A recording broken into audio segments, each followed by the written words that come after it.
So there was a really funny situation on the Dragon Age Veilguard subreddit where this redditor is even defending the game, but the Veilguard shills are still enraged because this person had the audacity to criticize Tosh. Yes, it seems like the Veilguard shills really want to die on the hill of defending one of the most unlikable video game characters of all time. Astonishing levels of out of touch. Perfect for Veilguard shills though, because they're just like BioWare. I mean, BioWare themselves literally wanted Tosh to be their flagship character. They want people to think of Tosh when they think of Veilguard. It's like front and center on most of the promotional material. And we can see a little prelude of what's to come with the second edit of this post, which I'll just skip ahead and read. Edit 2. I don't have anything against LGBTQ people. There's no point in arguing. So yeah, you can imagine what the shills are accusing this person of. Anyways, let's take a look specifically at what's going on here. So 2 days ago, this post reads, "It's unfair how social media treated this game." The post going on to read, "I never played a Dragon Age game before, and only currently play this, 100 plus hours in, due to PS Plus. I never intended to play this honestly, and even made fun of the infamous, 'so I'm non-binary' scene. I hopped on the bandwagon, but I gave it a try, and oh my gosh, I'm having so much fun, seriously. This combat system is peak entertainment. It reminds me of Final Fantasy Remake combat system, which is insanely cool. The soundtrack is amazing. The graphics are gorgeous. The cinematography, as in how the cutscenes are presented, are super cool. I love how the hair's animated. Character customization is fun, I'll be honest. I'm one of those people who is not a fan of woke agenda in games, and I still don't like Tosh that much. She/they comes off as a cringy teenager to me, but that is totally fine for me. That I personally dislike what this character represents just makes the character more lifelike and believable.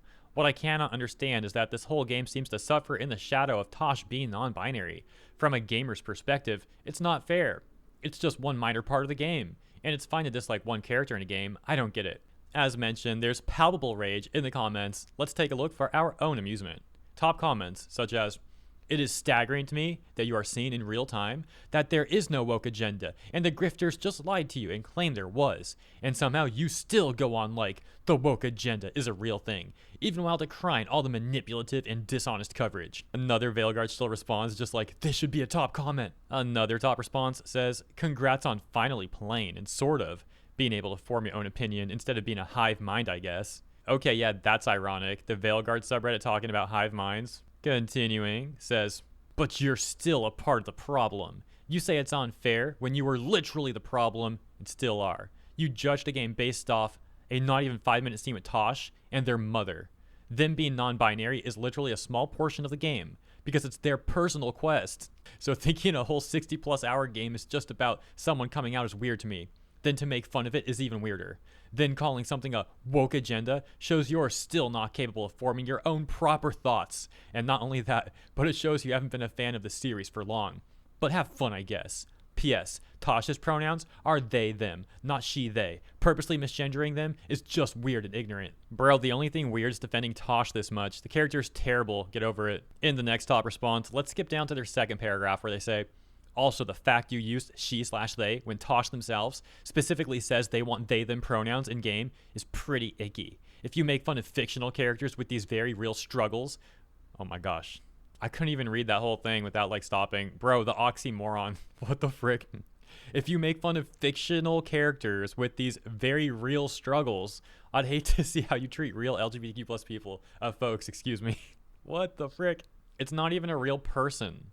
You can't be like, "Oh, this person treated a fictional character like that, so they must treat real people like worse than that." It doesn't even make sense. Such a bad argument. And again, that's one of the top comments here. The other Veilguard shills like see that. They're like, "Oh yeah, that's a good one. Upvote." I totally agree. These people have so much brain rot. It's actually concerning. Look at the responses. This is just getting crazier. Someone says, "Are you actually getting offended on behalf of a video game character?" They get -6 downvotes. And someone else says, or actually this person from before says, "It's not just a video game character."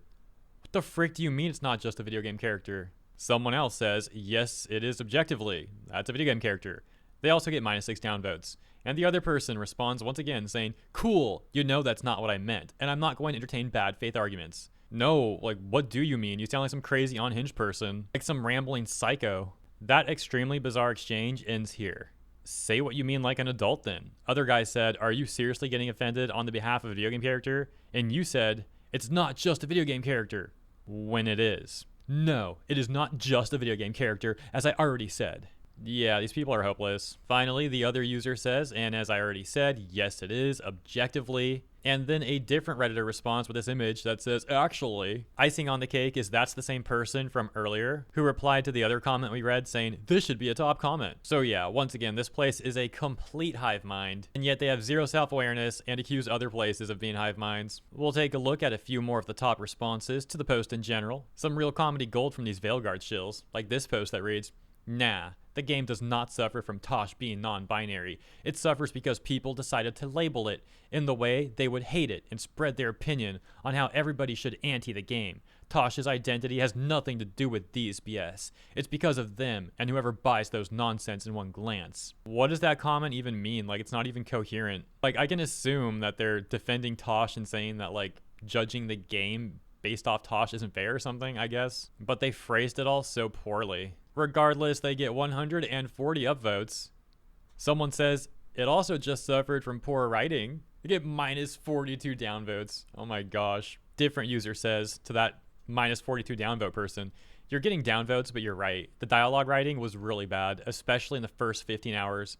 I sincerely think the game would have sold better if they had an additional dialogue editor to just go through it again and remove a lot of the cringe and repetitive dialogue. To be clear, I think the game has a really great story, as do most of the companions. I just think the dialogue can be really poor at times. Minus 10 downvotes.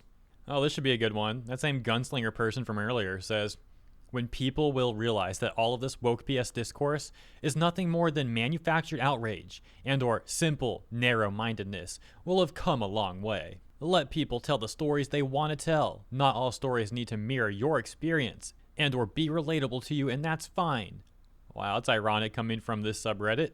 Why arbitrarily limit the scope and reach of the stories that could be told? No one is going to any movie director telling them, yeah, that's a bridge too far. You can't do that with your art. I don't agree with your politics. Bro, that definitely happens. What are you talking about? They'd be told to frickin' shove it.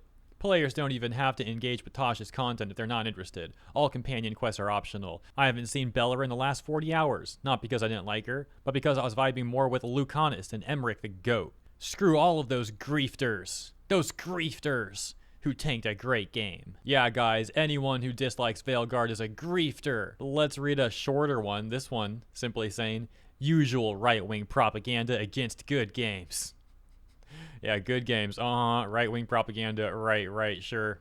Avowed just recently suffered it too, and it's a great game as well. I really don't get the anti-woke stuff. I like some things in Avowed better than Veilguard, and also vice versa, but they're both great games in my opinion. Seeing all the same tired criticisms like bad writing or cringy dialogue applied to Avowed just makes it clear that it's all bad faith. Why are these people acting like you're not allowed to criticize bad writing or cringy dialogue? Such a weird argument to make. I mean, like, pretty much everything these people say is really weird, though, so I guess it's part of the chorus. And yeah, I think I'll leave it there. That is an average day over on the Dragon Age Veilguard subreddit. Let me know what you guys think about that, though. Hope you enjoyed the coverage. If you did, please consider liking and or subscribing to the channel. Appreciate you, and I look forward to seeing you in the next one.